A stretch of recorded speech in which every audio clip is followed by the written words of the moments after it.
नमस्ते तथा स्वागत छ सम्पूर्ण विद्यार्थी साथीहरूलाई हाम्रो एस सिक्रेट एजुकेसन युट्युब च्यानलमा।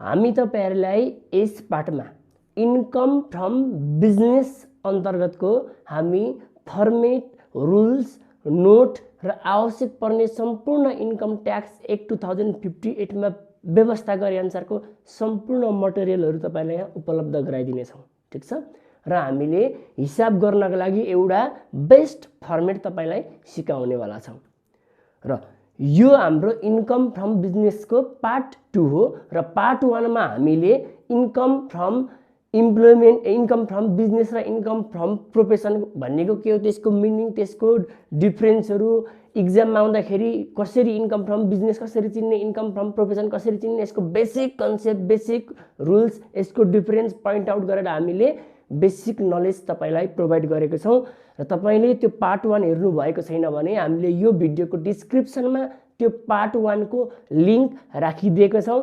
साथै ट्याक्सेसनको हामीले प्लेलिस्ट को लिंक पनि राखिदिएका छौं। यो भन्दा अगाडिको हाम्रो च्याप्टर 1 देखिकै सम्पूर्ण भिडियोहरु हेर्नु होला, एकदम आवश्यक मटेरियलहरु वहाँ उपलब्ध हुनेछ। त्यसैगरी तपाईले हाम्रो च्याप्टर नम्बर 6 को फाइनल टिडिएल्स, टिडिएस एडभान्स टिडिएसहरु हेर्नु भएको छैन, ट्याक्स रेट इन नेपालहरुको बारेमा हेर्नु भएको छैन, क्यापिटल गेन को बारेमा हेर्नु भएको छैन भने ती भिडियो चाहिँ कम्पल्सरी हेर्नु होला, किनभने इन्कम फ्रम बिजनेसमा धेरै काम लाग्ने वाला छन् ती भिडियोहरु। र यो भिडियोमा हामीले इन्कम फ्रम बिजनेसको फर्मेट बनाएर फर्मेटमा हामी रुल्स हेर्छौं र फर्मेट अनुसार हामीले एक्जाममा गर्न तब हामीले कुनै पनि कम्पनीले कुनै पनि एउटा कम्पनीको एउटा बिजनेसको ट्याक्सेबल इन्कम निकाल्ने बेलामा, ट्याक्स तिर्नका लागि ट्याक्सेबल इन्कम निकाल्ने बेलामा कसरी फर्मेट तयार पार्छ रियल फिल्डमा, रियल बिजनेसमा, त्यो हामी फर्मेट यहाँ हेर्छौं। आउनुहोस्। ठीक छ, हाम्रो हेर्नुस्, competition of accessible income from business of mister, कुनै व्यक्तिको छ भने व्यक्तिको नाम लेख्दिने, और कुनै पनि संस्था कम्पनी छ भने कम्पनीको नाम लेख्दिने। फर द इन्कम इयर, तपाई जुन वर्ष हुनुहुन्छ त्यो भन्दा अघिल्लो आर्थिक वर्ष हेर्ने। अहिले हामी 78 मा छौं भने 78 79 हाम्रो आर्थिक वर्ष हो। यहाँ लेख्दा हामीले प्रिभियस इयर लेख्छौं, अघिल्लो वर्ष 77 78 लेख्छौं। तपाई फेरि 79 मा हुनुहुन्छ भने अघिल्लो वर्ष लेख्ने 77 78। ठीक छ, तपाईले जुन वर्ष हुनुहुन्छ त्यो भन्दा अघिल्लो वर्षको आर्थिक वर्ष लेख्ने प्रिभियस इयर। अहिले हामी 78 छौं भने हाम्रो 78 79 हो अहिलेको आर्थिक वर्ष, हामीले 77 78 लाउनु पर्छ यहाँ। ठीक छ, अब हेर्नुस्, हाम्रो फर्मेट पार्टिकुलर्स अनि एमाउन्ट दुईटा एमाउन्ट राख्दिनु सजिलो हुन्छ, एउटै एमाउन्ट बनाउँदा पनि हुन्छ, दुईटामा राख्दा सजिलो हुन्छ है। मैले यहाँ अब यो मैले पार्टिकुलर्स के अरे बेसिकली हाम्रो इन्कम सुरुमा हामीलाई आवश्यक पर्ने पहिला हामी इन्कम गर्छौं, पहिला हामी इन्कम ल्याउँछौं, त्यसमा खर्च घटाउँछौं, इन्कममा खर्च घटाइसकेपछि आको नेट भ्यालु हुन्छ हाम्रो भनेपछि नेट इन्कम अथवा त्यसलाई नेट प्रॉफिट पनि भन्छ। ठीक छ, इन्कमबाट सुरु गरिन्छ। हेर्नुस् है, हामीले प्रॉफिट अथवा लस निकाल्ने हो, यो निकाल्नुको मतलब इन्कम फ्रम बिजनेस निकाल्नुको मतलब। अब हामीले बिजनेसबाट हामीले पार्ट 1 मा पनि हामीले विभिन्न चर्चा गरिसकेका छौं, कस्ता कस्ता आम्दानीको स्रोत हुन सक्छन् भनेर, र मैले यहाँ सम्पूर्ण बिजनेसमा हुन सक्ने सम्भावित आम्दानीका स्रोतहरु उल्लेख गरिदिएका छौं। हेर्नुस्, इन्कमको सोर्सहरु के हुन्छन् एउटा बिजनेसमा। सर्भिस चार्ज अथवा सर्भिस फी पनि दिएको हुन सक्छ, अथवा यसलाई सेल्स पनि भनिदिन सक्छ, अथवा ग्रस प्रॉफिट दिन सक्छ। ध्यान दिनुस्, जे दिएको छ त्यो लाउने। तर हामीलाई सेल्स पनि दिएको छ भने ग्रस प्रॉफिट लाइदैन। ठीक छ, हामीलाई ट्रेडिङ अकाउन्ट दिएको छैन र सेल्स पनि दिएको छैन भने मात्र, सेल्स नदिएको कन्डिसनमा मात्र ग्रस प्रॉफिट लाइन्छ है। सेल्स छैन भने ग्रस प्रॉफिट लाउने हो, फेरि सेल्स पनि लाउनु होला ग्रस प्रॉफिट लाउनु होला, त्यसरी मिल्दैन है।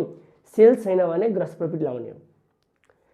अर्को डिस्पोजल अफ ट्रेडिङ स्टक, हाम्रो ट्रेडिङ स्टक भनेको बिक्री गर्न राखेका सम्पत्तिहरु, पसलमा बिक्री गर्नका लागि राखेका सामानहरु, त्यसलाई भन्छ ट्रेडिङ स्टक। त्यो ट्रेडिङ स्टक डिस्पोजल गरेर बिक्री गरेर प्राप्त भएको भ्यालु पनि इन्कममा राख्ने।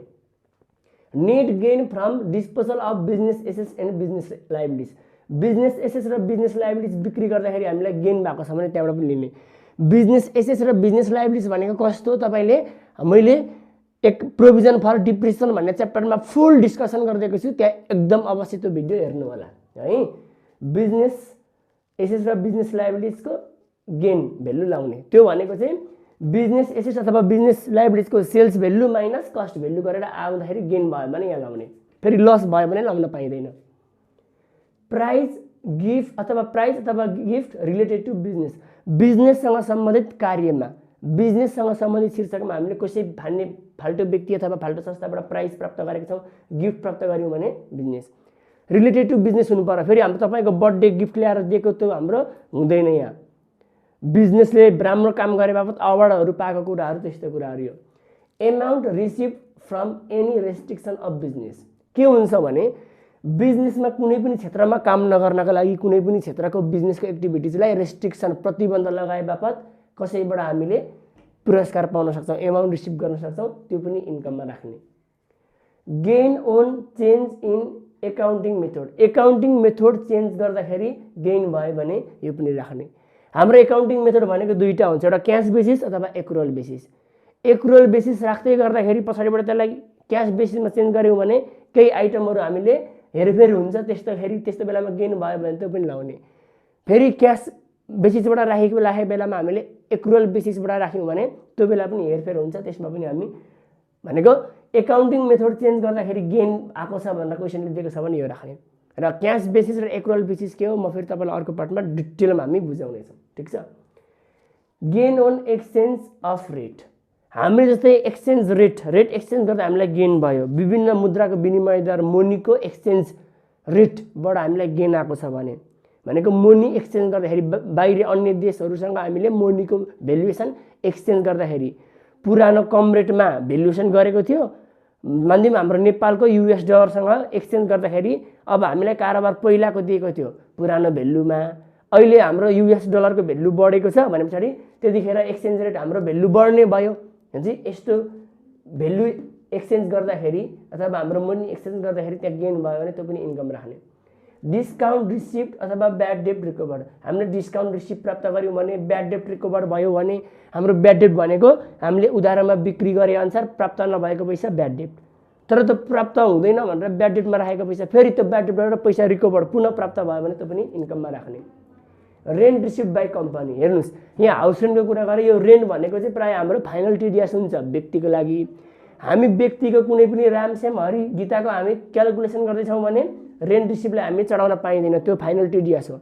तर हामीले कम्पनीको ABC कम्पनीको, म्यानुफ्याक्चरिङ कम्पनीको, इन्डस्ट्रीहरूको हामी क्यालकुलेसन गर्दैछौँ भने त्यस्तो बेलामा रेन्ट रिसिभ छ भने त हामीले इन्कममा चढाउनुपर्छ है, मात्रै कम्पनीको लागि अथवा संस्थाको लागि, इन्टिटीको लागि, इन्डस्ट्रीहरूको लागि है। Under payment of interest with market, मैले तपाईँलाई इक्जाम्पल धेरै बुझाइदिएको छु हाम्रो युनिट 4 मा क्वान्टिफिकेसन एन्ड एकोमोडेसन भन्ने शीर्षकमा त्यहाँ बुझाइदिएको छु, पुरै इक्जाम्पल दिएर त्यो हेर्नु होला। मार्केट रेट भन्दा हामीले कम दरमा हामीले इन्ट्रेस्ट प्राप्त गरेछौँ भने त्यसलाई under payment of interest rate भन्छौँ, त्यो पनि हाम्रो फाइदा हो, इन्कम हो। कम्पेन्सेसन रिसिप्ट, हामीले कसैबाट क्षतिपूर्ति है, हाम्रो कम्पनीले हाम्रो कम्पनीलाई अन्य कसैले क्षति गराइदिए बापत, हामीलाई घाटा लगाइदिए बापत कसैबाट हामीलाई कम्पेन्सेसन प्राप्त गर्यो भने त्यो पनि राख्ने इन्कममा। Refund of custom duty, custom ड्युटीबाट हामीलाई पैसा रिफन्ड आएको छ भने त्यो पनि राख्ने। कमिसन रिसिभ अथवा मिसलेनियस भनेको कमिसन रिसिभ, अब विभिन्न सन्ड्री इन्कमहरू, मिसलेनियस इन्कमहरू जे बिजनेस कारोबार गर्दाखेरि प्राप्त भएको छन् ती इन्कमहरू सबै राखिदिनुहोस् है। बिजनेससँग सम्बन्धित सम्पूर्ण इन्कमहरू लगाइदिनुहोस् अनि त्यो इन्कमहरू लाए पछाडि यो यहाँ लगाइदिनुहोस्, जति हुन्छ जोडेर राखिदिनुहोस्। यसलाई भन्छ ग्रोस इन्कम फ्रम बिजनेस, बिजनेसबाट प्राप्त भएको ग्रोस इन्कम। र हामीले यो हेर्दाखेरि हाम्रो ट्रेडिङ एन्ड PL एकाउन्ट दिएको हुन्छ, त्यसको CR साइडमा दिएको हुन्छ यो इन्कमहरू, र केही इन्कमहरू माथि क्रेडिट साइडमा नदिएर मुनिबाट एडजस्टमेन्टमा पनि दिएको हुन्छ। त्यो क्वेसन हामी मजाले पढेर राख्छौँ, ठिक छ। सम्पूर्ण इन्कम यति राख्यो, अब खर्च घटाइदिने अनि आइहाल्छ। अब खर्च घटाउने लेस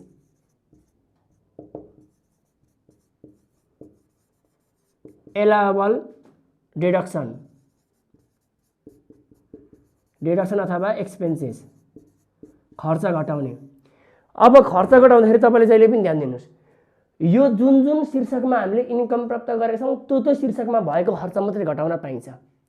एउटा अफिस सञ्चालन गर्दा, बिजनेस सञ्चालन गर्दाखेरि भएको खर्च र इन्कम सिर्जना गर्ने बेलासम्म भएको खर्चहरू मात्रै घटाउन पाइन्छ। हामीले पर्सनल खर्चहरू यहाँ घटाउन पाइँदैन। माथि यो इन्कम जुन स्रोतबाट इन्कम भयो त्यो बाहेक अन्य स्रोतमा भएको खर्च पनि घटाउन पाइँदैन। जस्तै मानिदिउँ हामी डिभिडेन्ड रिसिभ चढ्दैनौँ, ठिक छ, डिभिडेन्ड रिसिभ त हाम्रो चढ्दैन, तर डिभिडेन्ड कलेक्सन गर्नका लागि खर्च भएको छ भने त्यो पनि राख्न पाइँदैन, किनभने त्यो डिभिडेन्ड हामीले इन्कममा राखेको हुँदैनौँ। डिभिडेन्ड रिसिभ भनेको त फाइनल टिडिएस हो, ठिक छ। अनि त्यसै गरी हामीले अरू एग्रिकल्चर इन्कमहरू हामी यहाँ चढाउँदैनौँ।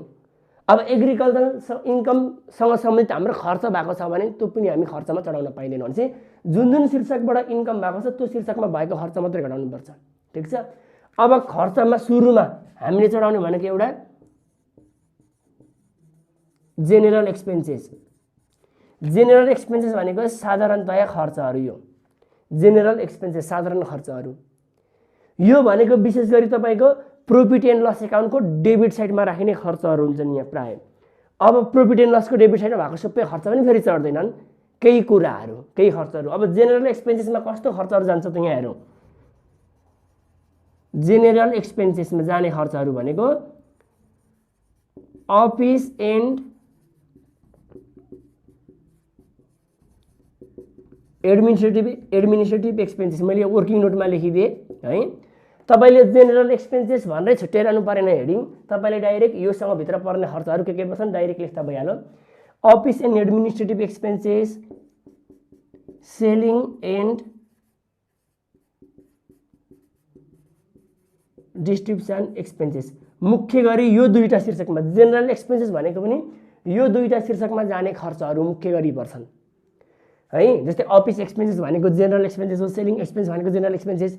यो दुईटा भित्र पनि हाँगाहरू छन् विभिन्न, जस्तै सेलेरी भयो, बोनस दियो भयो, स्टाफलाई बोनस दियो है। त्यसै गरी स्टाफको लागि वेलफेयर एक्सपेन्सेस, कल्याणकारी खर्चहरू दियो। त्यसै गरी हामीलाई अरू के दियो, सेलिङ गर्दाखेरि हामीलाई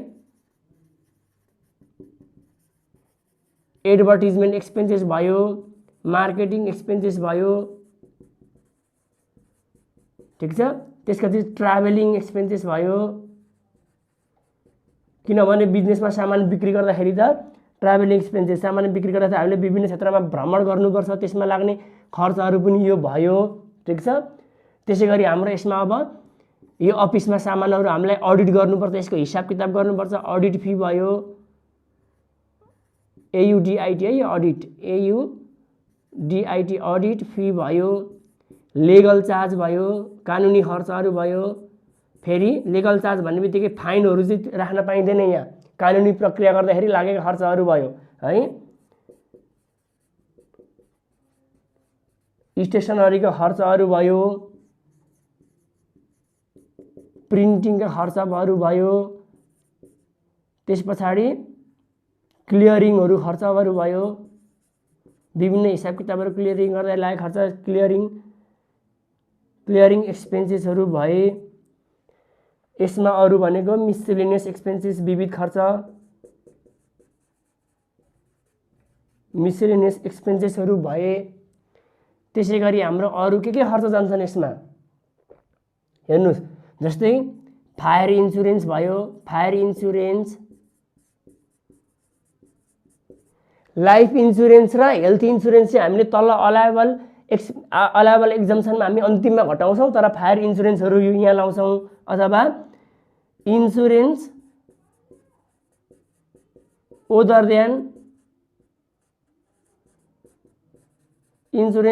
then LIP and HIP, LIP and HIP। LIP र HIP भनेको, LIP भनेको के हो भन्दाखेरि लाइफ इन्सुरेन्स प्रिमियम, HIP भनेको health insurance premium. Life insurance premium र हेल्थ इन्सुरेन्स प्रिमियम बाहेक अरू सबै इन्सुरेन्सहरू हाम्रो यिनै घटाइदिन्छौँ हामीले। अरू खर्चहरू हाम्रो के हुन्छ हेर्नुहोस् त, जस्तै टेलिफोन एक्सपेन्सेस हुन्छ, टेलिफोन एक्सपेन्सेस है, यो एक्सपेन्सेस, यसलाई कम्युनिकेसन एक्सपेन्सेस पनि भन्छ। कम्युनिकेसन एक्सपेन्सेसहरू भयो। त्यसै गरी हाम्रो अतिथि सत्कार खर्च या हस्पिटालिटी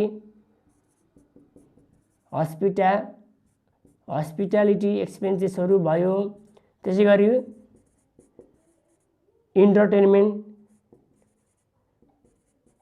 इन्टरटेनमेन्ट एक्सपेन्सेस भयो।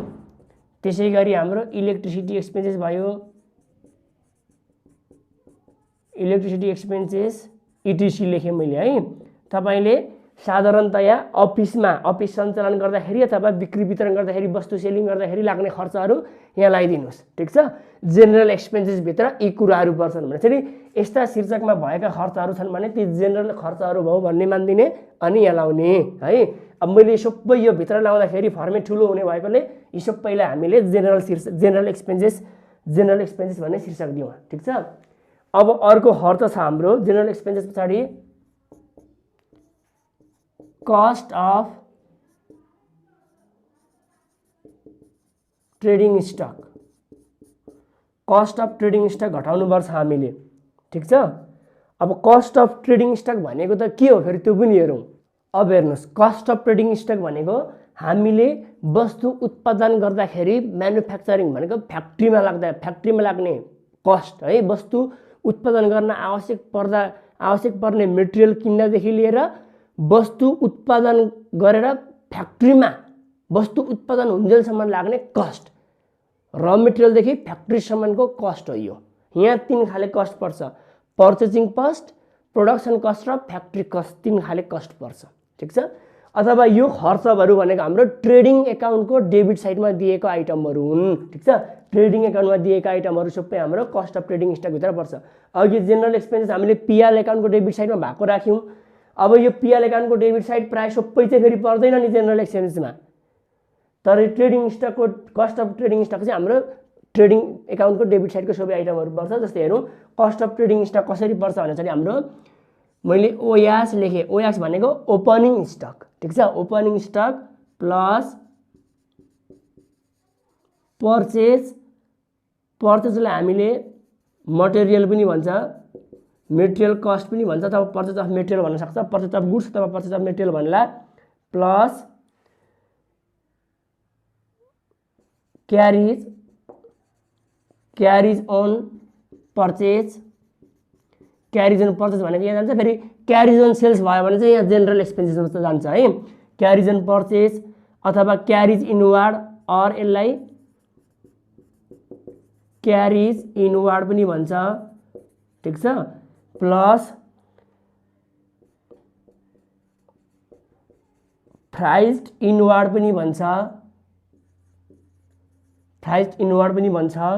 त्यसै गरी प्लस वेजेस, प्लस किनभने वेजेस भनेको त वस्तु उत्पादनमा काम गर्ने व्यक्तिहरू लेबर हो, लेबरलाई दिने पारिश्रमिक वेजेस भन्छ।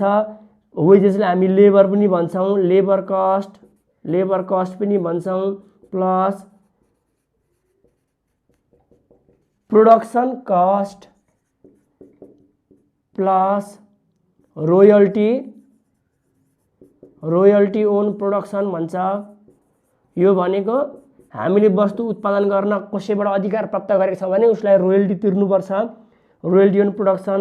प्लस एमएफजी कस्ट भने मैले एमएफजी कस्ट भनेको म्यानुफ्याक्चरिङ कस्ट हो। प्लस कस्टम ड्युटी भयो, कस्टम ड्युटीहरू पनि हाम्रो पर्चेज गर्दाखेरि प्रोडक्सन गर्दाखेरि लाग्ने कस्ट हो। प्लस फ्याक्ट्री कस्ट इटिसी भने मैले भनेको ट्रेडिङ एकाउन्टको डेबिट साइडमा लाग्ने सबै खर्चहरू जोड्ने र त्यसमा यति खर्चहरू जोड्ने। अब माइनस गर्ने क्लोजिङ स्टक माइनस गर्ने। ठिक छ, क्लोजिङ स्टक माइनस गर्ने, ट्रेडिङ एकाउन्टको डेबिट साइडमा भएको सबै खर्चहरू जोड्ने र हाम्रो क्लोजिङ स्टक माइनस गरिदिने अन्तिममा। यो भनेको ट्रेडिङ एकाउन्टको क्रेडिट साइडमा दिएको हुन्छ, क्लोजिङ स्टकलाई सिआर साइडमा दिएको हुन्छ। ठिक छ, यसरी निकाल्दा हाम्रो आउँछ कस्ट अफ ट्रेडिङ स्टक। भनेपछि हाम्रो म्याक्सिमम खर्च चाहिँ जेनरल एक्सपेन्सेस र ट्रेडिङ स्टकभित्रमा परिसक्छ। अब फेरि तपाईँले जान्नुहोस्, यो जेनरल एक्सपेन्सेस चाहिँ तपाईँले जेनरल एक्सपेन्सेस नलेखिकन डाइरेक्ट अफिस एक्सपेन्सेस लेख्छ भने अफिस एक्सपेन्सेस लेखिदिनुहोस्, सेलिङ एक्सपेन्सेस दिएको छ भने सेलिङ एक्सपेन्सेस लेख्नुहोस् है। यो हेडिङ नछुटाइकन, जस्तै अरू हामीलाई कमिसन एक्सपेन्सेसहरू भयो, त्यस पछाडि तपाईँको इलेक्ट्रिसिटी एक्सपेन्सेसहरू दिएको छ भने डाइरेक्ट लेख्दा पनि हुन्छ जेनरल एक्सपेन्सेस नछुटाइकन। तर कस्ट अफ ट्रेडिङ स्टक चाहिँ तपाईँले छुट्याउनै पर्छ, किनभने सबै जेनरल एक्सपेन्सेसमा सबै खर्च जोडिन्थ्यो भने तर यहाँ त क्लोजिङ स्टक घटाउनु पनि पर्नेछ। त्यसैले कस्ट अफ ट्रेडिङ स्टक हाम्रो निकाल्नुपर्छ है। कस्ट अफ ट्रेडिङ स्टक हामी वर्किङ नोट गरेर निकाल्नुपर्छ। किन पनि भने कस्ट अफ ट्रेडिङ स्टकमा हामीलाई ओपनिङ स्टक र क्लोजिङ स्टकको भ्यालुएसन गर्नुपर्ने हुन्छ। हामीलाई फरक भ्यालुएसन दिएको हुन्छ, हामीले अन्डर अथवा ओभर भ्यालुएसन दिएको हुन्छ, त्यसैले हामीले ओरिजिनल भ्यालुएसन पनि निकाल्नु पर्ने हुन्छ ओपनिङ र क्लोजिङ स्टकको। त्यसैले कस्ट अफ ट्रेडिङ स्टक चाहिँ हामीले वर्किङ नोट गरेर देखाउनै पर्छ। ठिक छ, यसलाई वर्किङ नोटमा नदेखाइ पनि हामीले डाइरेक्ट नै यसको हेडिङको सट्टामा अघि यो भित्र पर्ने खर्चहरू डाइरेक्ट हाल्दा भइहाल्थ्यो। ठिक छ, यति भए है। अब यो बाहेकका अन्य खर्चहरू हेरौँ। ठिक छ, यो बाहेकका अन्य खर्चहरू इन्ट्रेस्ट पेड, हाम्रो बिजनेसले पनि बिजनेससँग सम्बन्धित लोन लिएको छ भने हामीलाई त्यसको इन्ट्रेस्ट दिनुपर्छ। लोन लिएको चाहिँ फेरि चढ्दैन, इन्ट्रेस्ट चाहिँ हामीले पेड गर्नुपर्छ। फेरि लोन लिँदाखेरि पनि पर्सनल कामको लागि लोन लिएको छ भने त्यसको इन्ट्रेस्ट पेड गरिँदैन, बिजनेस एक्टिभिटिजको लागि लोन लिएको छ भने त्यसको इन्ट्रेस्ट तिर्नुपर्ने हुन्छ, त्यो पनि खर्च हो। त्यस पछाडि हाम्रो अर्को रिपेयर एन्ड मेन्टेनेन्स कस्ट अथवा रिपेयर एन्ड इम्प्रुभमेन्ट कस्ट पनि भन्छ कस्ट, यो पनि हुन्छ है। हामीले कस्ट अफ ट्रेडिङ स्टकलाई वर्किङ नोट 2 मा हेऱ्यौँ, यसलाई वर्किङ नोट 1 मा हेऱ्यौँ, हामीले जेनरल एक्सपेन्सेसलाई हामीले वर्किङ नोट 1 मा हेऱ्यौँ। अब रिपेयर एन्ड मेन्टेनेन्सको कस्टको पनि हामीले यसको पनि हाम्रो वर्किङ नोट बनाउनु पर्ने हुन्छ। यसको पनि हामीले जति दिएको छ त्यति राख्न पाइँदैन, यसको पनि एउटा लिमिट छ। मैले तपाईँलाई प्रोभिजन फर डिप्रिसिएसनमा पनि पढाएको थिएँ र म तपाईँलाई यहाँ पनि यो सिकाउँछु। ठिक छ, अब हेर्नुहोस् यो रिपेयर एन्ड इम्प्रुभमेन्ट कस्टको हेर्नुहोस् है वर्किङ नोट। मैले रिपेयर एन्ड इम्प्रुभमेन्ट कस्टको हाम्रो एलावेबल एक्सपेन्सेस निकाल्नुपर्छ, एलावेबल भ्यालु निकाल्नुपर्छ, यसको लिमिट छ। यसको लिमिटमा अब हाम्रो रिपेयर भनेको फिक्स एसेसहरूको हामी रिपेयर गर्छौँ, एसेसहरूलाई रिपेयर गर्छौँ। अब एसेस हाम्रो block A, block B, block B, C, D, E सम्म छ हाम्रो एसेस। अब कुन ब्लकसँग सम्बन्धित एसेस हो हेर्ने, पहिला हाम्रो डिप्रिसिएसन बेसिस भ्यालु निकाल्ने, त्यो एसेसको डिप्रिसिएसन बेसिस भ्यालुको 7% भ्यालु जुन आउँछ र हामीलाई क्वेसनमा रिपेयर एन्ड इम्प्रुभमेन्ट कस्ट अथवा रिपेयर एन्ड मेन्टेनेन्स कस्ट भनेर दिएको हुन्छ भ्यालु, त्यो हामीलाई दिएको क्वेसनमा दिएको भ्यालु र डिप्रिसिएसन बेसिसको 7% निकालेको भ्यालु कम्पेयर गर्ने दुईटा, जुन कम छ विच इज लेस, त्यो दुईटा भ्यालु मध्येमा जुन कम छ त्यो भ्यालु हाम्रो एलावेबल रिपेयर कस्ट हो र दुईटा मध्येको कम भएको भ्यालु चाहिँ जुन भ्यालु कम हुन्छ त्यसलाई यहाँ राख्ने। ठिक छ, एलावेबल भ्यालु र एक्चुअल भ्यालु हाम्रो बढी आयो भने 7% भन्दा एक्चुअल भ्यालु बढी आयो भने त्यो क्यापिटलाइज भ्यालु भन्छ, त्यसलाई हामी अर्को वर्षको लगेर डिप्रिसिएसन बेसिसमा थप्छौँ। यो हामीले डिप्रिसिएसनमा फुल पढिसकेका छौँ। बिजनेसमा हामीले त्यो त्यत्रो धेरै ध्यान दिनु पर्दैन, मात्र बिजनेसमा के हेर्नुपर्छ भन्दाखेरि क्यापिटलाइज भ्यालुहरू केही निकाल्नु पर्दैन, यसको लागि 7% निकाल्ने डिप्रिसिएसन बेसिसको अनि एक्चुअल दुईटामा कम्पेयर गरिदिने, जुन कम छ त्यही लगाइदिने, सकिहाल्छ यसमा। ठिक छ, बाँकी काम हामीले प्रोभिजन फर डिप्रिसिएसनमा गरिसकेका छौँ, त्यो सबै गर्न यहाँ आवश्यक छैन, यति मात्रै गर्दा पुगिहाल्छ। अब अर्को भनेको हाम्रो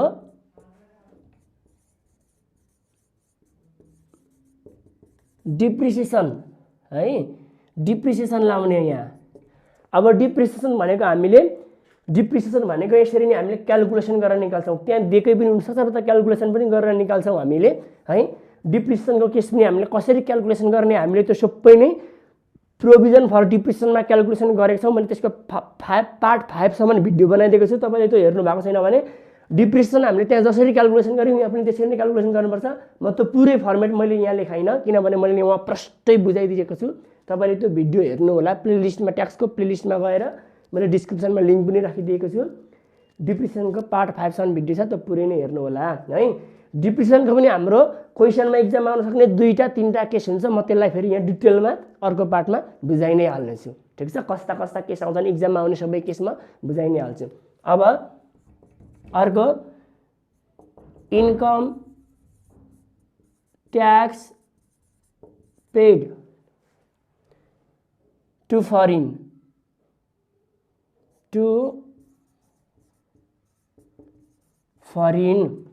फरेन इन्कम ट्याक्स पेड है। फरेन इन्कम ट्याक्स पेड लगाउने यहाँ भनेको विदेशमा तिरेकै income tax paid. If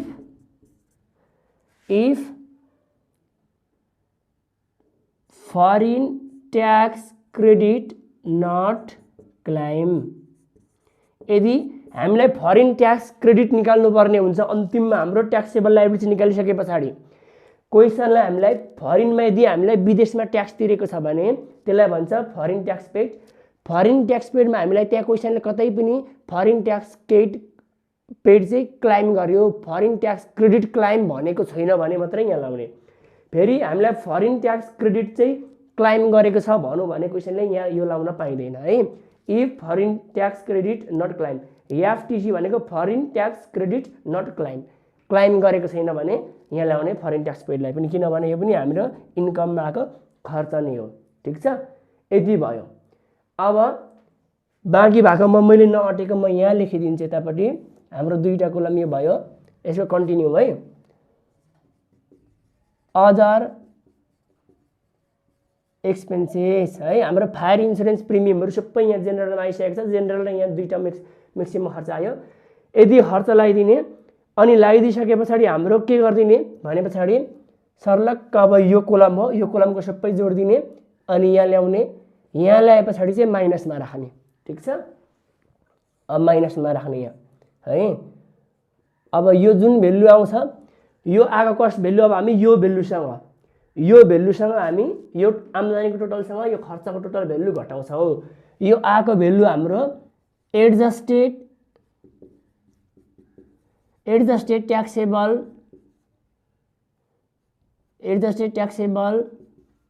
income before business loss. B loss भनेको बिजनेस लस है, adjusted taxable income before business loss. ठिक छ, अब यति भइसके पछाडि अब लेस गर्नुहोस् बिजनेस लस लेस गरिदिनुहोस्।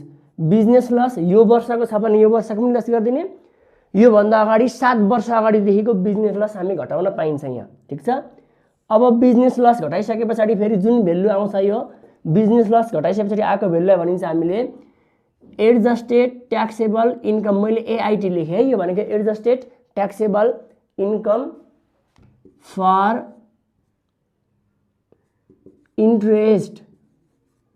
Interest to controlling entity. अब यहाँ ध्यान दिनुहोस्, यहाँ हाम्रो एउटा इन्ट्रेस्ट पेड भनेको छ। सामान्यतया इन्ट्रेस्ट पेड गरेको छ भने इलाउने हो। अब यहाँ जस्तै हाम्रो ट्याक्स एक्जम्प्ट अर्गनाइजेसनले चाहिँ कर छुट संस्थाले चाहिँ कन्ट्रोलिङ इन्टिटीलाई पनि इन्ट्रेस्ट तिर्नुपर्छ भनेको छ। यो कन्ट्रोलिङ इन्टिटीको लागि हामीले इन्ट्रेस्ट तिर्नेको केस छुट्टै छ, हामी त छुट्टै त्यसलाई एनालाइसिस गर्छौँ। त्यो यहाँनिर आउँछ, यो इन्ट्रेस्ट र यो इन्ट्रेस्ट फरक हो। लोन लिए अनुसार हामीले इन्ट्रेस्ट पेड गर्ने, यो तपाईँ इन्ट्रेस्ट एक्सपेन्स दिएको छ भने यो इन्ट्रेस्ट फर कन्ट्रोलिङ इन्टिटी अथवा हामीले कन्ट्रोलिङ इन्टिटीको हिसाब क्यालकुलेसन गर्दैछौँ भने त्यतिखेरको इन्ट्रेस्ट यहाँ आउँछ है। Adjusted taxable income for interest to controlling entity यो। ठिक छ, यो यति आउँछ। अब त्यस पछाडि यहाँ फेरि लेस गर्ने के हुन्छ भन्दाखेरि interest to controlling entity. Adjusted taxable income for interest to controlling entity आइसके पछाडि हामी अब फेरि इन्ट्रेस्ट टु कन्ट्रोलिङ इन्टिटी, अब वर्किङ नोटमा कन्ट्रोलिङ इन्टिटीलाई कति चाहिँ हामीले तिर्ने हो इन्ट्रेस्ट है, कन्ट्रोलिङ इन्टिटीलाई तिर्नुपर्ने इन्ट्रेस्ट हामी वर्किङ नोटमा निकाल्छौँ। त्यहाँबाट इन्ट्रेस्ट टु कन्ट्रोलिङ इन्टिटी घटाइदिने यहाँबाट। ठिक छ, यहाँ ध्यान दिनुहोस् है, मैले यो बुकभन्दा नयाँ तरिकाले गरिदिएको छु, एकदम सजिलो तरिका छ। तपाईँलाई यो भरे कन्ट्रोलिङ इन्टिटीको इन्ट्रेस्ट कहाँनिर राख्ने तपाईँ झुक्किन सक्नुहुन्छ, किनभने यो बुकमा उल्लेख गरिदिएको छैन रुल्समा, त्यसैले मैले यहाँ प्रष्ट उल्लेख गरिदिएको छु है। Adjusted taxable income before business loss आए पछाडि पहिला बिजनेस लस घटाइदिनुहोस्, त्यहाँबाट adjusted taxable income for interest to controlling entity आउँछ, त्यहाँबाट कन्ट्रोलिङ टु इन्टिटी छ भने लगाइदिने, छैन भने यो नलेख्दा पनि भइहाल्यो होइन। हामीलाई क्वेसनमा कन्ट्रोलिङ इन्टिटीको केस होइन भने यो नलेख्दा पनि भइहाल्यो। ठिक छ, अब यति घटाइसके पछाडि हाम्रो आउँछ एडजस्टेड ट्याक्सेबल इन्कम, एआइटी भनेको adjusted taxable income for PCC भनेको pollution control cost and R and D भनेको research and development cost. PCC अनि म यहाँ एन्ड यस्तो लेखेँ and R and D, adjusted taxable income for PCC and R and D आउँछ। र हामीलाई कसैले एडजस्टेड ट्याक्सेबल इन्कम भनेको कुन हो भन्नु भने एडजस्टेड ट्याक्सेबल इन्कम भनेको चाहिँ यो हो, यही adjusted taxable income for PCC and R and D भनेकै एडजस्टेड ट्याक्सेबल इन्कम भनेको यो भेल्यु भनेकै हाम्रो के रहेछ, यो भेल्यु भनेकै हाम्रो एडजस्टेड ट्याक्सेबल इन्कम भनेकै यही आउने भेल्यु हो। ठिक छ, अब यसमा हामीले अब लेस गर्नुपर्छ PCC पोल्युसन कन्ट्रोल कस्ट अनि एन्ड R&D PCC अथवा R&D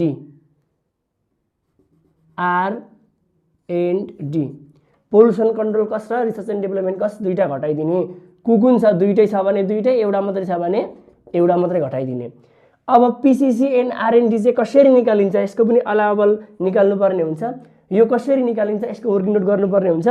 तपाईलाई मैले लेखाइदिएकै छु, यो तपाईलाई मैले प्रोभिजन फर डिप्रेसनमा पनि यसको फुल्ली केस गराइदिएको छु, नत्रभए तपाईँ यहाँ पनि हेर्नुहोस्, यहाँ पनि हामी हेर्छौँ यो PCC एन्ड R&D को केस है।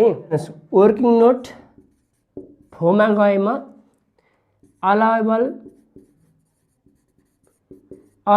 PCC भनेको पोल्युसन कन्ट्रोल कस्ट, यसको डेफिनेसन हामी फेरि मजाले पनि पढौँला।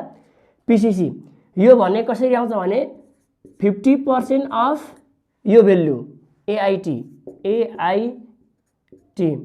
यो adjusted taxable income for PCC and R&D को यो जति इन्कम आउँछ नि यो भेल्यु यसको 50% गर्ने र अर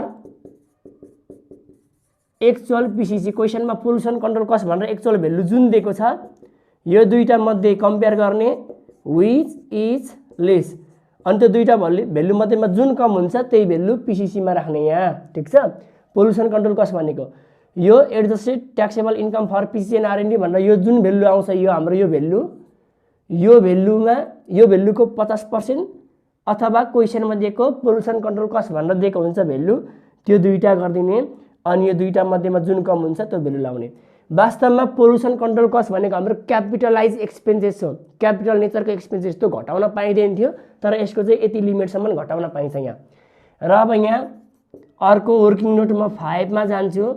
5 मा अलाउबल R&D भनेको research and development cost, R&D यो पनि 50% अफ AIT भनेको adjusted taxable income. Adjusted taxable income भन्ने बित्तिकै AIT for PCC and R&D यो बुझिन्छ, ठीक छ। यसको 50% आएको value or actual R&D research and डेभलपमेन्टको क्वेसनमा दिएको एक्चुअल भेल्यु जुन छ त्यति मध्ये कम्पेयर गरिदिने विच इज लेस, जुन भेल्यु कम हुन्छ त्यो भेल्यु यहाँ लगाउने हो, ठीक छ।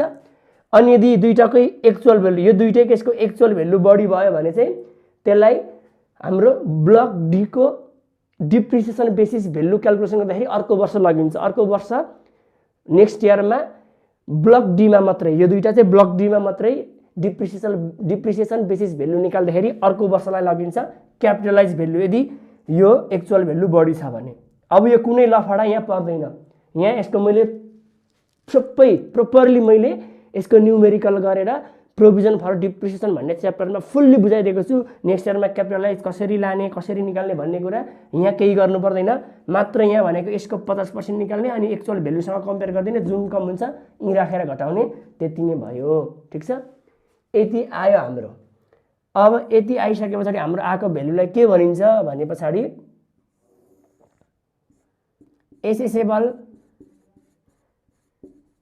Accessible income from business.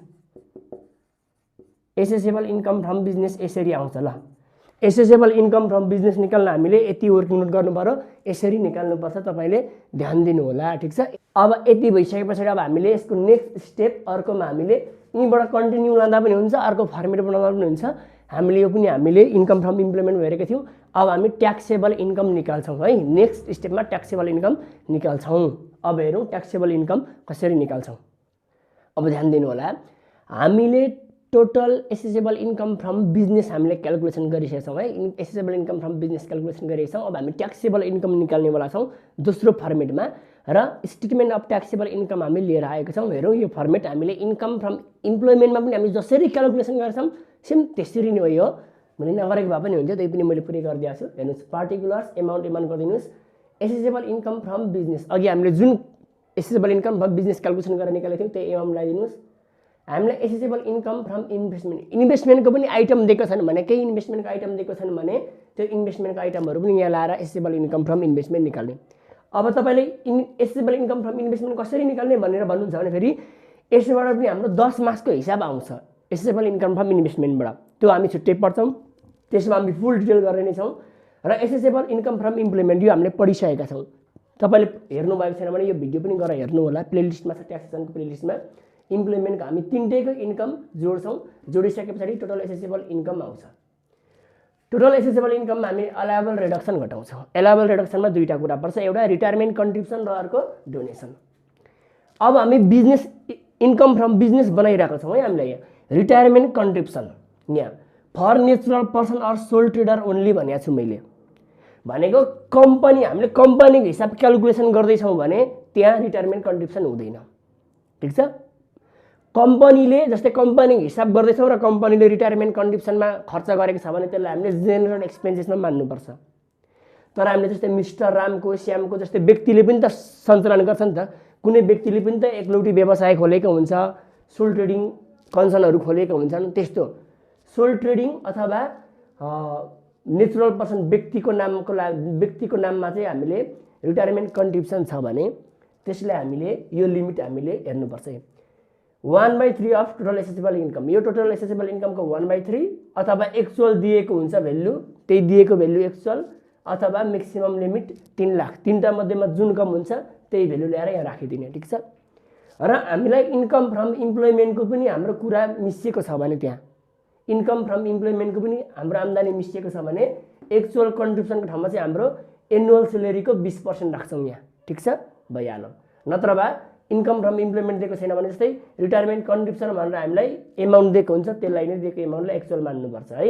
अनि म्याक्सिमम 3 लाख र एसेसेबल इन्कमको यसको 1/3 गर्दा जति आउँछ भेल्यु त्यो तीनटा भेल्युमध्ये जुन कम भेल्यु हुन्छ त्यो लाउने यहाँ, ठिक छ। यहाँ जस्तै कम्पनीको क्यालकुलेसन गर्दैछ भने कम्पनीकोमा हुँदैन, जस्ट नेचुरल पर्सन अथवा सोल ट्रेडरकोमा हुन्छ। अब डोनेसनको केस छ, यहाँ डोनेसनको एकदमै राम्रो केस छ। हामीले योभन्दा अगाडि पनि डोनेसनको केस त तीनटै केस हामीले पढिसकेका छौँ इन्कम फ्रम हामीले इम्प्लोइमेन्टमा, ठिक छ। त्यही केस हो, अलिकति मात्रै फरक छ। यो हामी डोनेसनको केस म तीनटै केस तपाईँलाई वर्किङ नोटमा एकैचोटि बुझाइदिन्छु, ठिक छ। ल डोनेसनको केसहरू है त हामीले हाम्रो एलायबल रिडक्सनमा टोटल एसेसेबल इन्कमबाट रिटायरमेन्ट कन्ट्रिब्युसनको केस भइहाल्यो। अब डोनेसनको केसहरू, डोनेसनको 3वटा केस हुन्छ। एउटा जेनरल डोनेसन, अर्को कम्पनीले रिलिजियस हेरिटेजको उत्थान विकासको लागि प्रमोसनको लागि त्यसको संरक्षण गर्नको लागि दिएको डोनेसन, र अर्को भनेको प्राइम मिनिस्टर रिलिफ फन्ड र रिकन्स्ट्रक्सन फन्डमा जम्मा गरिएको डोनेसन। 3 खाले डोनेसन हामी हेर्छौँ है। व्यक्तिगत रूपमा कुनै पनि व्यक्तिलाई, पोर पिपुललाई, पोर पर्सनलाई, स्टुडेन्टहरूलाई, प्राइभेट कम्पनीहरूलाई, प्राइभेट स्कुलहरूलाई दिएको डोनेसन चढ्दैन है। दर्ता नभएका लोकल क्लबहरूलाई दिएको डोनेसन फेरि चढ्दैन नि, त्यो चाहिँ ध्यान दिनुहोस् तपाईँले। मैले रुल्समा पनि लेखाइदिएको छु, अगाडिको रुल्स हेर्नुहोस्। अब हेर्नुहोस् डोनेसन हाम्रो यहाँ 3टा केस हुन्छ। पहिला 1 नम्बर केसमा गएँ म, donation to tax exempt organization, tax exempt organization भनौँ अथवा जेनरल डोनेसन, मतलब जस्ट डोनेसन मात्रै भनेर भनौँ। ट्याक्स एक्जाम अर्गनाइजेसनले दिएको डोनेसन अथवा जेनरल डोनेसन, डोनेसन मात्रै भन्न दिएको छ भने जेनरल डोनेसन हो। त्यो जेनरल डोनेसन मात्रै भनौँ भने यही मान्नुपर्छ 1 नम्बरको केस। यस्तो बेलामा हामी अब एलायबल डोनेसन कति चाहिँ डोनेसन घटाउने भनेर निकाल्दाखेरि कसरी निकाल्छ भने 5% of adjusted taxable income plus income from investment minus retirement contribution. भनेको हामी यो 5% of adjusted taxable income, 5% of हाम्रो एडजस्टेड ट्याक्सेबल इन्कम जुन हामीले adjusted taxable income for PCC and R and D जुन गरेको छौँ, ठिक छ। यस्तो चाहिँ हेर्नुहोस् ल 5% ल यति हेर्नुहोस् है यहाँ ल हेर्नुहोस् adjusted taxable income plus income from investment minus retirement कन्ट्रिब्युसनको 5%, ठिक छ। यो भनेको एडजस्टेड ट्याक्सेबल इन्कम भनेको इन्कम फ्रम बिजनेसमा जुन अघि हामीले क्यालकुलेसन गर्थ्यौँ adjusted taxable income for PCC and R and D, PCC र आरएनडी घटाउनुभन्दा अगाडिको adjusted taxable income for PCC and R and D जुन आएको थियो त्यो भनेको एडजस्टेड ट्याक्सेबल इन्कम। त्यसमा हाम्रो क्वेसनमा इन्कम फ्रम इन्भेस्टमेन्टहरू छ भने, इन्कम फ्रम इम्प्लोइमेन्टहरू छ भने त्यो पनि जोड दिने। मैले इन्भेस्टमेन्ट मात्रै लेखेको छु, जोड दिन्थ्यो। र हामीले 1 नम्बरमा घटाइसकेको रिटायरमेन्ट कन्ट्रिब्युसनको भेल्यु घटाउने, ठिक छ। यो भेल्युमा यो भेल्यु जोड दिने अनि यो भेल्यु घटाउने। त्यति गर्दाखेरि कति भेल्यु आउँछ त्यो भेल्युको चाहिँ 5% निकाल्ने एउटा। अनि म्याक्सिमम यसको लिमिट 1 लाख हुन्छ र एक्चुअल डोनेसन क्वेसनमा डोनेसन भनेर जति दिएको हुन्छ एप्रुभ भएको डोनेसन है, फेरि अनएप्रुभ होइन एप्रुभ भएको डोनेसन, त्यो तीनटा मध्येमा यो प्लस यो माइनस यो गरेर आएको भेल्युको 5%, म्याक्सिमम 1 लाख र एक्चुअल क्वेसनमा दिएको 3 जति दिएको छ त्यो तीनटा मध्येमा जुन कम हुन्छ त्यही भेल्यु हामी डोनेसनमा घटाउँछौँ। ठिक छ, यो वाला केस छ भने। अब यो वाला केस छ a company donate to religious heritage भनेको रिलिजियस हेरिटेजको इम्प्रुभमेन्ट, रिजर्भेसन, कन्जर्भेसन गर्नको लागि, त्यसको उत्थान गर्नको लागि हामीलाई डोनेसन दिएको हुनसक्छ, तर त्यो चाहिँ कम्पनीले दिएको हुनु पर्यो। यो चाहिँ जसले दिएको जेनरल डोनेसन चाहिँ हामीले व्यक्तिको इन्कम फ्रम हामीले बिजनेस चाहिँ हाम्रो व्यक्तिको क्यालकुलेसन गरे पनि कम्पनीको क्यालकुलेसन गरे पनि यो जेनरल डोनेसन छ भने यति भइहाल्यो। ठिक छ, अब यो चाहिँ फेरि मात्र हामीले कम्पनीको क्यालकुलेसन गरेको केसमा मात्रै, व्यक्तिले क्यालकुलेसन गरेको केसमा यो लागू हुँदैन है। आई नम्बरको हामी कम्पनीको ट्याक्सेबल इन्कम क्यालकुलेसन गर्दैछौँ र हामीले क्यालकुलेसन गर्दै गरेको कम्पनीले चाहिँ यदि रिलिजियस हेरिटेजको विकास तथा विस्तार गर्नको लागि, यसको उन्नति तथा र संरक्षण गर्नको लागि हामीलाई दिएको छ भने है, यसमा भनेको प्राय दुईटा पर्छ, PADT Pashupati area development trust र लुम्बिनी एरिया डेभलपमेन्ट ट्रस्ट पर्छ यसमा। ठिक छ, यदि कम्पनीले दिएको हुनु पर्यो, व्यक्तिले दिएको मानिँदैन, कम्पनीको हामी क्यालकुलेसन गर्दैछौँ भने टोटल एसेसेबल इन्कमको 10% अथवा म्याक्सिमम लिमिट 10 लाख र क्वेसनमा दिएको एक्चुअल एप्रुभ भेल्यु, तीनटा मध्येमा जुन कम हुन्छ त्यही डोनेसनमा यहाँ चढाउने। ठिक छ, फेरि यही रिलिजियस हेरिटेजलाई दिएको छ। ठिक छ, रिलिजियस हेरिटेजलाई नै डोनेट गरौँ तर कम्पनीले नभइकन व्यक्तिले डोनेट गरेछ भने, ठिक छ, रिलिजियस हेरिटेज भनेर क्वेसनले दियो अथवा पशुपति एरिया डेभलपमेन्ट ट्रस्ट अथवा लुम्बिनी एरिया डेभलपमेन्ट ट्रस्ट भनौँ, तर कम्पनीको ठाउँमा चाहिँ यदि त्यो रिलिजियस हेरिटेजलाई व्यक्तिले दिएको छ भने चाहिँ फेरि यो 1 नम्बरको केस लागू हुन्छ। ठिक छ, जस्तै रामश्याम हरिले दिएको छ, सोल ट्रेडरले दिएको छ भने यो केसमा पनि रिलिजियस हेरिटेजलाई दिँदा पनि यही लागू हुन्छ, यही केस। जस्ट कम्पनीले दिएको छ भने मात्रै यो केस लागू हुन्छ। ठिक छ, रिलिजियस हेरिटेजमा है। ठिक छ, व्यक्तिले दियो भने यो केस, रिलिजियस हेरिटेजमा कम्पनीले दियो भने यो केस। र अर्को डोनेसन टु, अब हामीले जसको क्यालकुलेसन गरेको छ उसले चाहिँ डोनेट गरेको, हामीले क्यालकुलेसन गर्दै गरेको संस्थाले चाहिँ डोनेट गरेको हुनु पर्यो है। Donation to prime minister relief fund, प्रधानमन्त्री दैवी उद्धार कोष अथवा रिकन्स्ट्रक्सन फन्ड इस्टाब्लिस बाई गभर्मेन्टले इस्टाब्लिस गरेको रिकन्स्ट्रक्सन फन्ड, यो दुईटा फन्डमा प्राइम मिनिस्टर रिलिफ फन्ड र reconstruction fund establish by government, यो दुईटा कोषमा लगानी गरेको छ भने, डोनेसन गरेको छ भने जति डोनेसन गरेको त्यो दिएको एमाउन्ट पुरै घटाउन पाइन्छ, यसरी लिमिट निकाल्नु पर्दैन। ठिक छ, भइहाल्यो डोनेसनको 3टै केस। ल यति कुरा आयो है, यति भयो हाम्रो एलायबल रिडक्सन। अब यति भइसकेपछि हाम्रो अदर रिडक्सन पनि छ। हाम्रो अदर रिडक्सनमा हाम्रो एउटा के छ, other deduction for natural person or को भन्दाखेरि नेचुरल पर्सन अथवा अर सोल ट्रेडर ओन्ली। यदि हामी कम्पनीले क्यालकुलेसन गर्दै गरेको छौँ भने यिनै टुकिन्छ हाम्रो हिसाब, कम्पनीको हिसाब अथवा हाम्रो कुनै पनि इन्डस्ट्रीहरूको कुनै पनि संस्था एन्टिटीको बनाउँदैछौँ भने। तर हाम्रो व्यक्तिको इन्कम फ्रम बिजनेस बनाउँछौँ अथवा सोल ट्रेडरहरूको इन्कम फ्रम बिजनेस बनाउँदैछौँ भने अरू रिडक्सन घटाउनुपर्छ हामीले इन्कम फ्रम इम्प्लोइमेन्टमा घटाएको जस्तै एलआइपी घटाउँछौँ, लाइफ इन्सुरेन्स प्रिमियम। ठिक छ, यो घटाउँदाखेरि actual or maximum limit 25,000, maximum 25,000 र दिएको एक्चुअल त्यो दुईटा मध्येमा जुन कम हुन्छ त्यही घटाउँछौँ। यसमा पनि विच इज लेस कम्पनीको चाहिँ यो एलआइपी हुँदैन, कम्पनीले एलआइपी लाइफ इन्सुरेन्स प्रिमियम गर्दैन। लाइफ इन्सुरेन्स प्रिमियम भनेको व्यक्तिले गर्ने हो, त्यसैले यो हाम्रो नेचुरल पर्सन अथवा सोल ट्रेडरको लागि मात्रै हुन्छ यो। ठिक छ, डोनेसन चाहिँ फेरि कम्पनीको पनि हुन्छ नि, रिटायरमेन्ट कन्ट्रिब्युसन फन्ड पनि नेचुरल पर्सन भनेको व्यक्ति अथवा सोल ट्रेडरको मात्रै हुन्छ, डोनेसन चाहिँ सबैको हुन्छ एलआइपी। अर्को health insurance premium HIP, health insurance premium यसको के हुन्छ एक्चुअल अर मैक्सिमम भनेको हाम्रो 20,000 मैक्सिमम 20,000 र दिएको मध्येमा जुन कम हुन्छ which is less जुन कम हुन्छ त्यही घटाउने ठीक छ। त्यसैगरी हाम्रो अर्को के हुन्छ यस पछाडि चाहिँ remote area एक्जम्पसन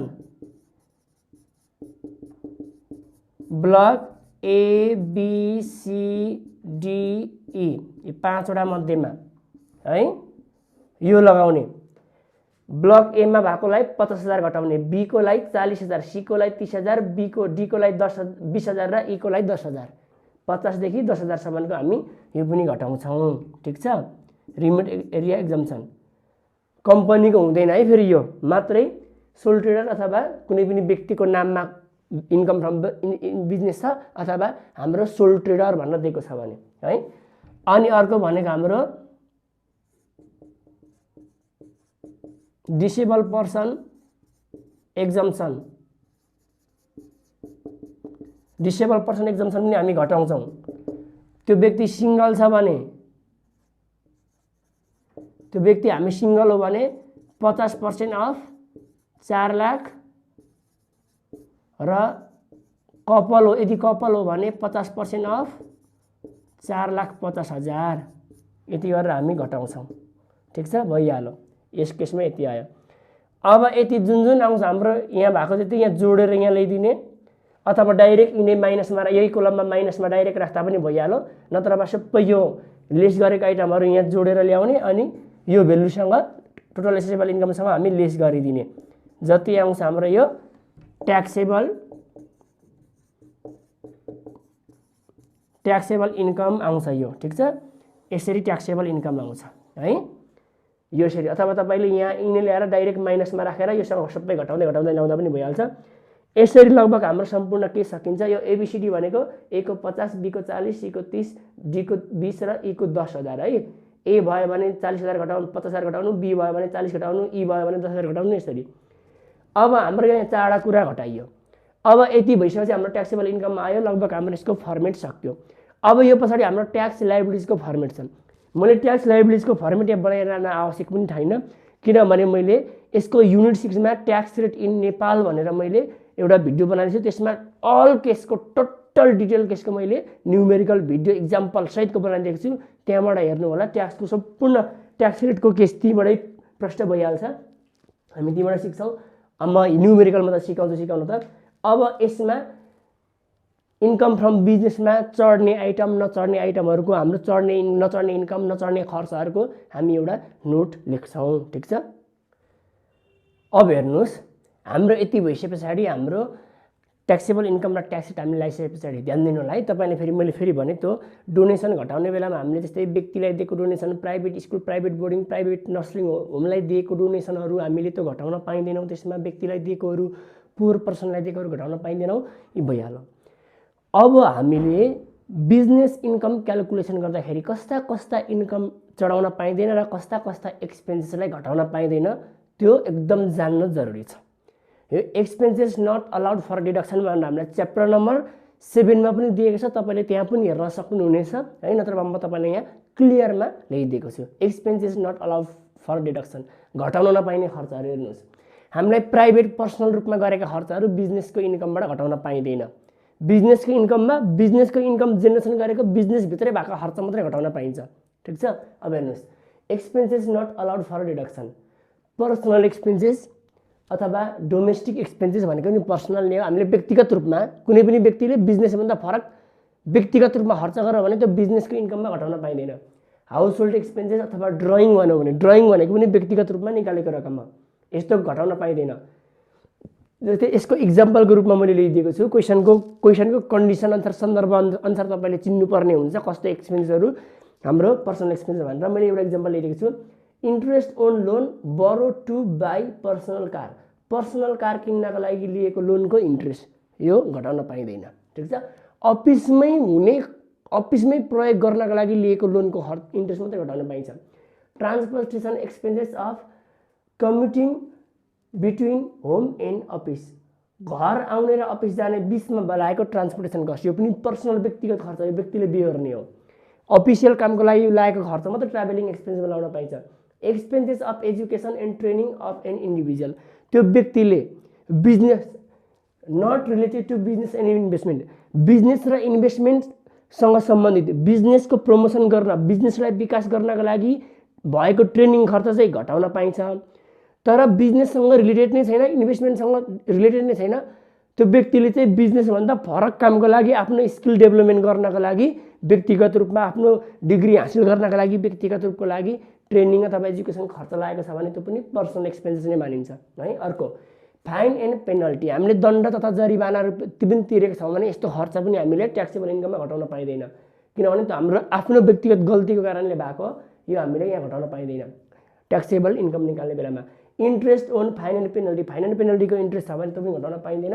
income tax paid, हामीले इन्कम ट्याक्स पेड निकाल्नकै लागि हामीले इन्कम निकाल्न आँटेको, हामीले इन्कम ट्याक्स पेड गरिसकेको छ भने फेरि त्यसलाई त्यो ट्याक्स तिरिसकेको त्यो खर्चमा घटाउन पाइँदैन, तिरिसकेको ट्याक्स फेरि खर्चमा देखाउन पाइँदैन, किनभने ट्याक्स भनेको आम्दानीबाट खर्च कटाउने अनि आइसकेको नेट प्रफिटबाट चाहिँ ट्याक्स तिर्ने हो।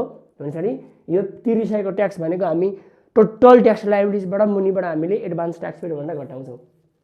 अर्को purchase of capital assets and capital liabilities, यो भनेको क्यापिटल नेचरको एसेट्स लाइबिलिटिज पर्चेस गरेको हामी चढाउँदैनौँ। जस्तै हामीले मेसिनरी पर्चेस गर्यो, ल्यान्ड पर्चेस गर्यो, बिल्डिङ पर्चेस गर्यो, लोनहरू लियो हामीले है, सेयरहरू पर्चेस गर्यो, यस्तो खर्च हाम्रो चढ्दैन, क्यापिटल नेचरको एक्सपेन्डिचर हो यो भनेको। यो ल्यान्ड बिल्डिङ मेसिनरीहरूको, बिल्डिङहरूको, त्यस पछाडि फर्निचर कम्प्युटरहरूको हामी यसको डिप्रिसिएसन चाहिँ निकाल्छौँ डिप्रिसिएबल भनेर, तर हामी यिनीहरू डाइरेक्ट चढाउन चाहिँ यी एसेट्सहरू, यी लाइबिलिटिजहरू चढाउँदैनौँ।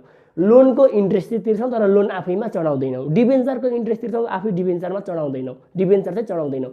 यिनीहरू क्यापिटल नेचरका आइटमहरू हामी चढाइँदैन है। Payment for petty expenses, petty expenses भनेको 500सम्मको खर्च, एकचोटिमा 500सम्म खर्च गरेको छ भने हामी त्यस्तो खर्चहरू चढाउँदैनौँ। मानिलिउँ एउटा व्यक्तिले 800 खर्च गर्यो दुईचोटिमा, तर एकचोटिमा त 400 खर्च गरेको नि, त्यस्तो पनि आइटम चढ्दैन। ठिक छ, एकचोटिमा 500सम्म गरेको खर्चहरू चढ्दैन, त्यसलाई पिटी एक्सपेन्सेस मान्छौँ। यसलाई हिसाब गर्दाखेरि सानोतिनो खर्चले हिसाब मिल्दैन, असर पार्छ भनेर त्यो नगराएको हो। जस्तै द्याट इज टी, जस्तै हामीले अफिसमा स्टाफहरू बसेर खाएको टी, बिहान बिहान खाएको चियाहरू भयो, स्टेसनरीको सामान, अब एउटा डट पेन किन्नु पर्यो भने त्यसको पनि खर्च हामी जोडिँदैन क्या, 500सम्म खर्च जोडिँदैन। टिप्सहरू भयो, विभिन्न प्राइसहरू, 500भन्दा सानो रकमको इमर्जेन्सी मेडिकल एक्सपेन्सेस भनेको तत्काल तपाईँलाई सानो हात काट्यो ब्यान्डेज बान्नुपर्ने भयो, सानो 20-30 रुपियाँ लाग्छ भनेपछि यस्तो कुराहरू भनेको हाम्रो पिटी एक्सपेन्सेस 500सम्म भएका खर्चहरू चढ्दैन। क्यास पेड मोर देन 50,000, तपाईँले 50,000 भन्दा बढी रकम क्यासबाट तिर्नुभयो भने त्यो पनि हामीले खर्चमा घटाउन पाइँदैन, चेकबाट तिर्नुपर्छ। 50,000सम्म चाहिँ तपाईँले क्यासमा तिर्न पाइन्छ।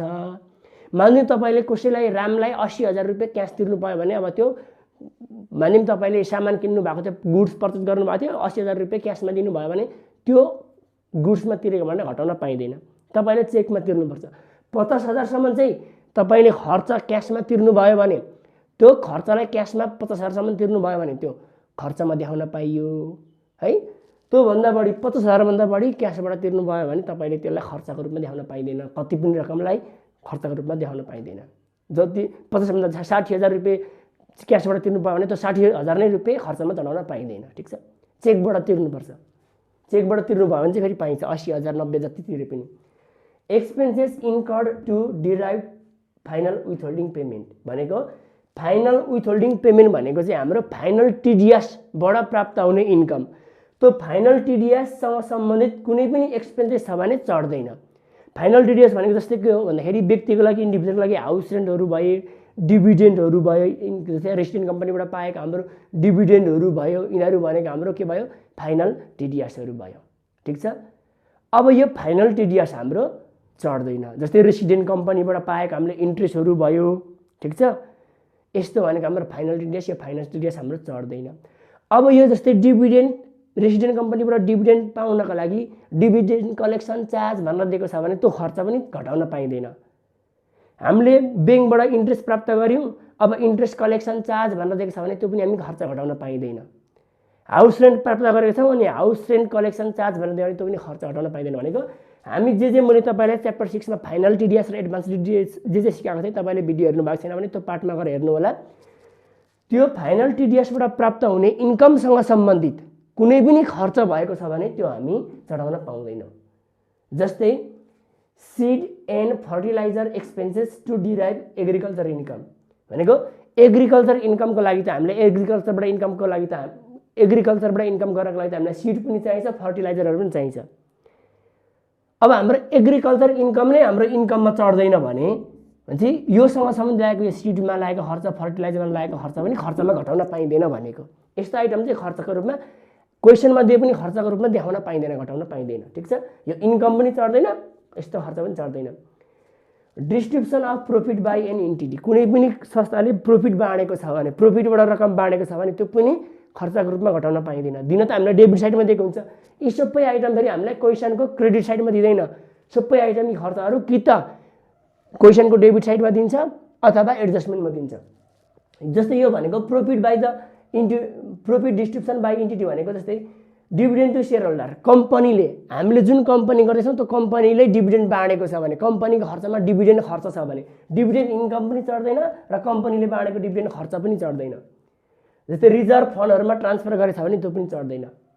अब विभिन्न प्रोभिजन रिजर्भ फन्डहरू केही चढ्दैन। जस्तै provision for taxation, provision for bad debt, transfer to reserve fund, transfer to surplus, reserve fund, reserve for future loss भनेपछि हामीले रिजर्भ गरेर राखेको रकम र हामीले प्रोभिजन गरेर राखेको रकम, त्यो भनेको भविष्यको लागि भविष्यको समयमा सञ्चित गरेर राखेको, त्यसलाई खर्चको रूपमा देखाउन पाइँदैन। त्यो खर्च होइन, रियल खर्च भएकै छैन, त्यो खर्चको रूपमा देखाउन पाइँदैन। कुनै पनि रिजर्भ फन्ड, रिजर्भ फर कन्टिन्जेन्सीहरू, रिजर्भहरू, त्यस पछाडि हाम्रो ट्रान्सफरहरू केही पनि गर्न पाइँदैन। यो नोट भयो खर्चको नोट, त्यो खर्चमा घटाउन नपाइने नोटहरू यिनीहरू भए।